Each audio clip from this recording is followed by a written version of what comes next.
The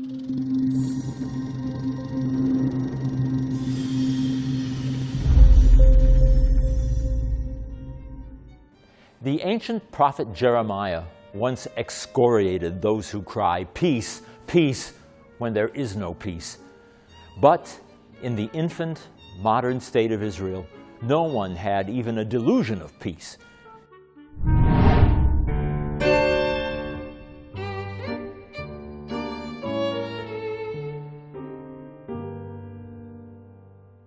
In the wake of Israel's 1948 War of Independence, the young nation continued to be beleaguered on every side. Israel's neighbors refused to sign peace treaties and prepared for a second round of hostilities. Worse still, instead of resettling the Arab refugees who had fled during the war, the problem was kept alive as a weapon against Israel. As a result, the refugee crisis remains an acute problem to this day. Nonetheless, in January 1949, elections were held to the 120-member parliament, or Knesset. They were subsequently held every 4 years. The Knesset included representatives of the Arab minority, which was guaranteed civic rights. On March 1st, 1949, the regular government took office. The coalition cabinet was presided over by David Ben-Gurion, Israel's first prime minister.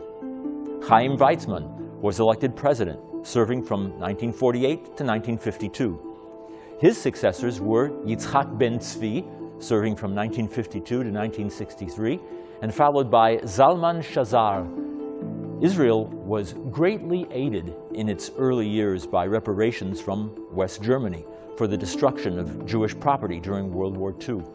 Such reparations amounted to $845 million, paid in goods and constituting 1/8 of Israel's annual imports.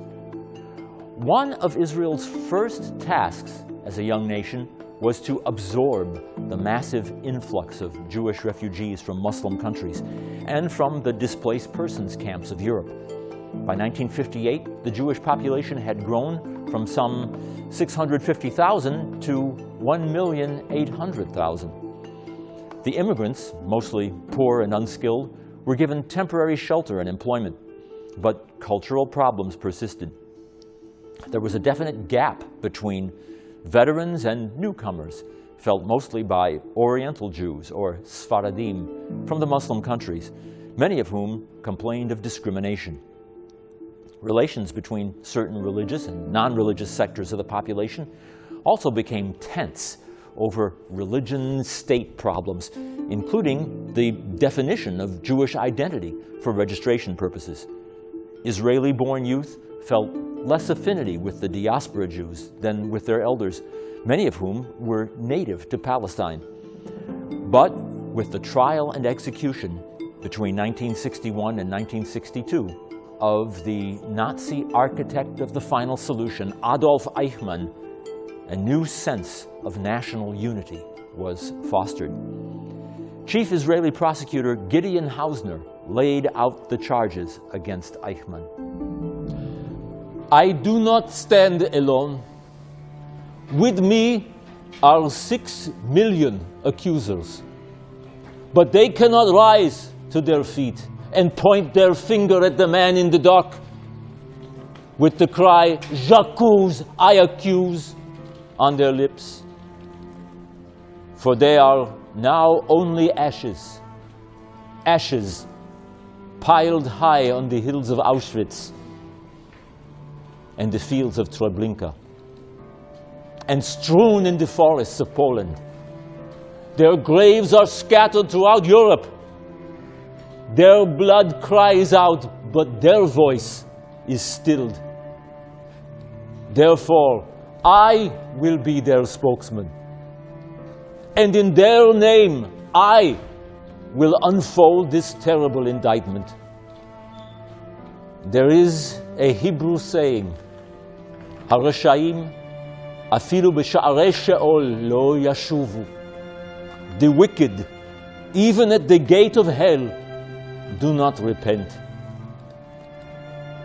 In April 1945, at the moment of his death agonies, when the Soviet cannons were thundering in the streets of Berlin, When Hitler sat imprisoned in the cellar of the Reichskanzlei, his entire world in ruins, and his country stricken over the corpses of 6 million Jews,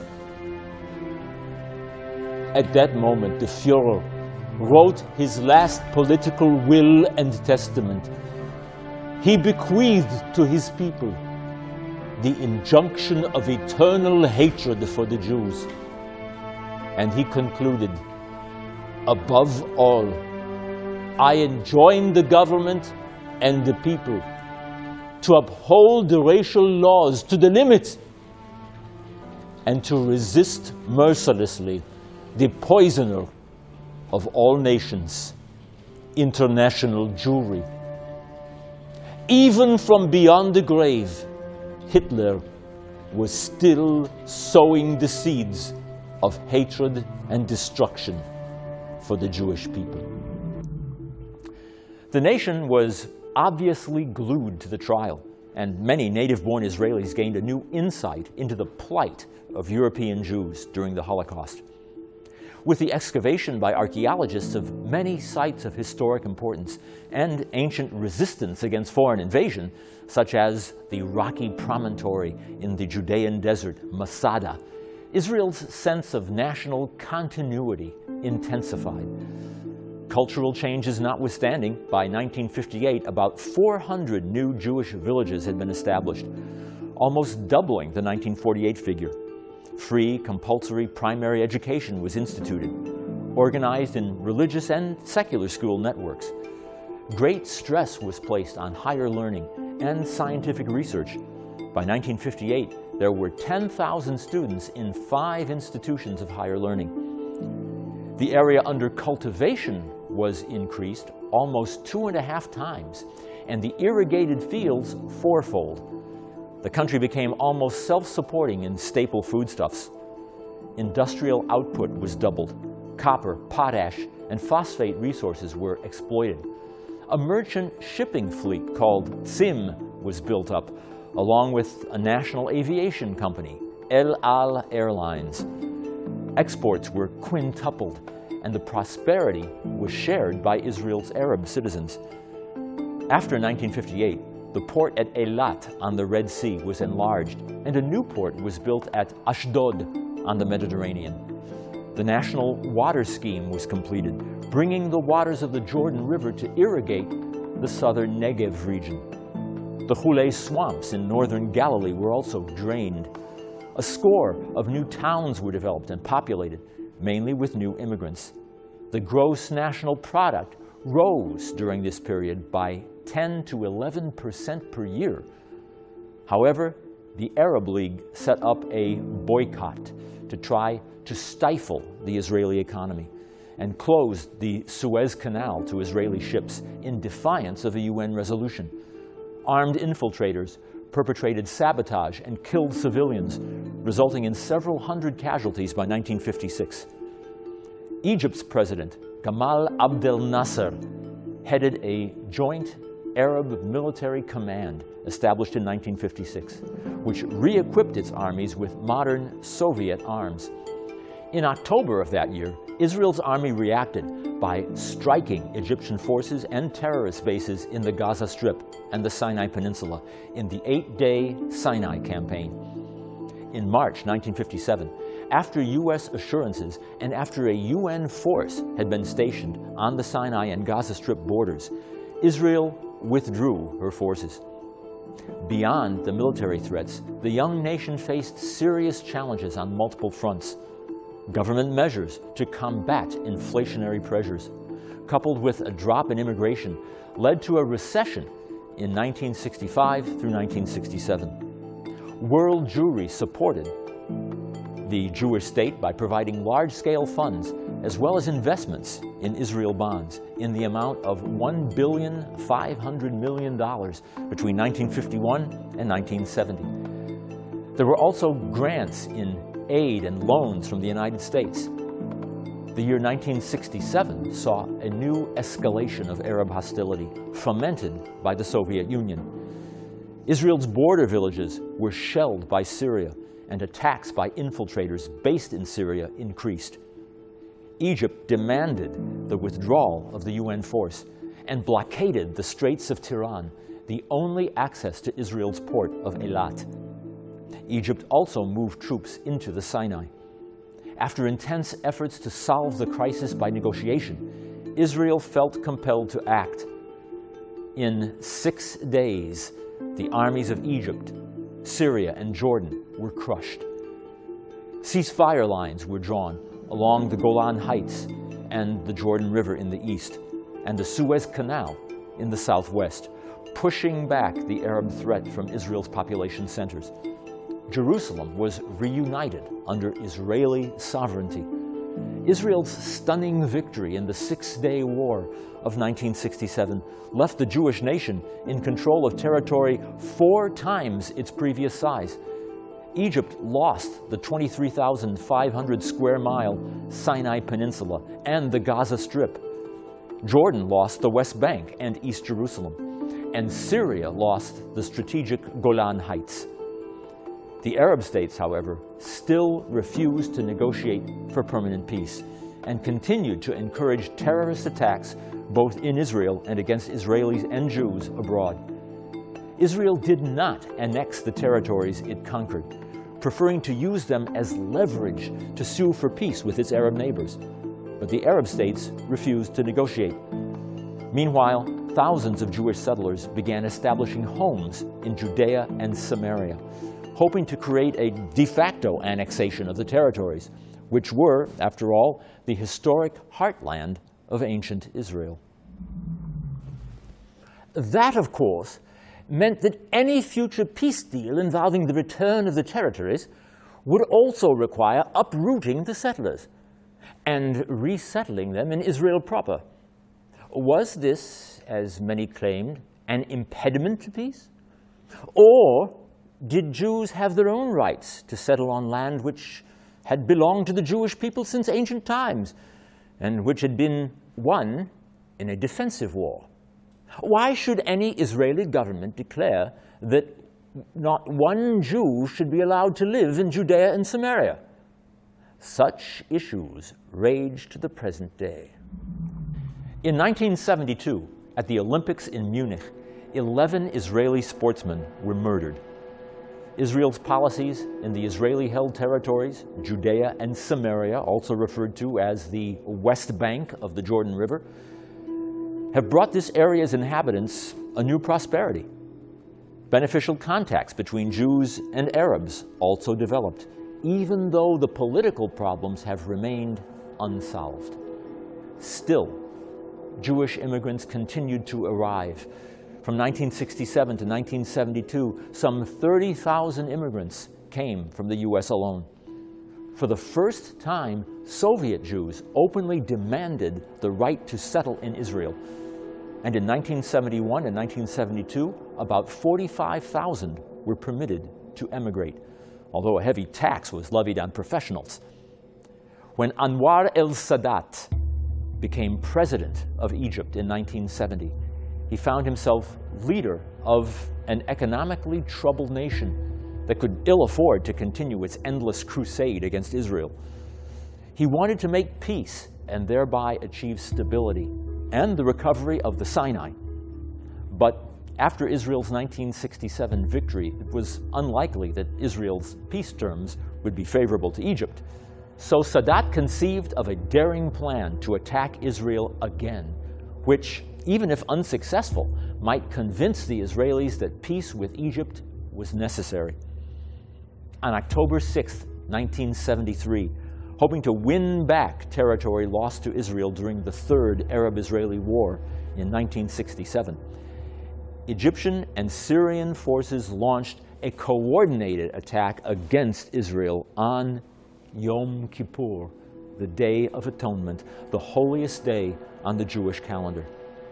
Taking the Israeli defense forces by surprise, Egyptian troops swept deep into the Sinai Peninsula, while Syria struggled to throw occupying Israeli troops out of the Golan Heights. Many of Israel's soldiers were away from their posts observing Yom Kippur, and the Arab armies made impressive advances with their up-to-date Soviet weaponry. Iraqi forces soon joined the war, and Syria received support from Jordan. After several days, Israel was fully mobilized, and the Israeli Defense Forces began beating back the Arab gains at a heavy cost to soldiers and equipment.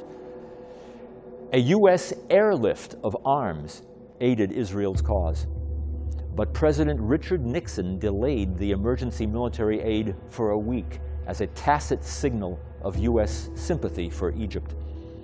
On October 25th, an Egyptian-Israeli ceasefire was secured by the United Nations. Israel's victory came at the cost of heavy casualties, and Israelis criticized the government's lack of preparedness. In April 1974, the nation's Prime Minister, Golda Meir, stepped down. For Syria, the Yom Kippur War was a disaster. The unexpected Egyptian-Israeli ceasefire exposed Syria to military defeat, and Israel seized even more territory in the Golan Heights. Years later, in 1979, Syria would vote with other Arab states to expel Egypt from the Arab League.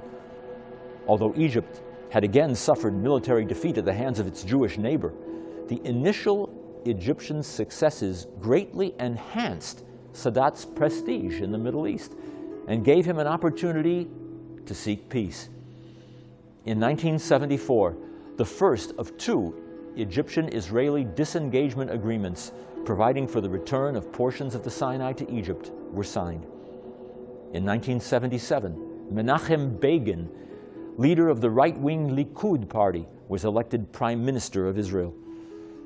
As the new head of state, he helped initiate a peace process with Egypt, which resulted in the Camp David Accords and the 1979 peace treaty.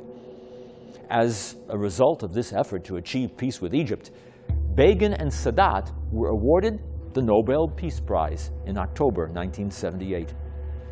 Begin invested national resources in development programs for Israel's poorer neighborhoods and sought to liberalize Israel's economy. In 1981, Begin ordered the Israeli Air Force to bomb the Osirak nuclear reactor in Iraq, where the Iraqi regime was developing nuclear weapons. Though Israel was roundly condemned by the international community at the time, it became apparent during the 1991 Gulf War that Israel's action had succeeded in hampering Baghdad's drive to acquire nuclear weapons. In 1982, Israel fulfilled the 1979 peace treaty by returning the last segment of the Sinai Peninsula to Egypt. Begin's decision to encourage Ethiopian Jews to immigrate to Israel later culminated in Operation Moses, which brought thousands en masse to Israel in the early 1980s. But more threats to Israel's security remained.